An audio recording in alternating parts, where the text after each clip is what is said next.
নামাজ। 5 নম্বর হাদিস আসসালামু কাবলাল কালাম, কথা বলার পূর্বে সালাম করতে হয়। 6 নম্বর হাদিস আলাইকুম বিসিদ্দিকি, সর্বদা সত্য কথা বলো।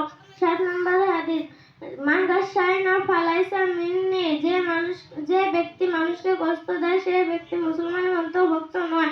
8 নম্বর হাদিস লা তুসহিব ইল্লা মুমিন, বন্ধুত্ব করিও না মাগার ভালো মানুষের সাথে বন্ধুত্ব করো।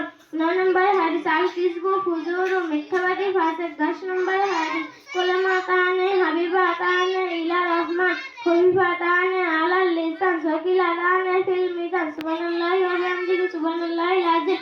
দুটি কথা আল্লাহর নিকটে খুবই প্রিয়, জবানে হালকা পাতলা, মিজানে পাল্লাতে অত্যন্ত ভারী। কথাটি হলো সুবহানাল্লাহি ওয়া বিহামদিহি সুবহানাল্লাহিল আযীম।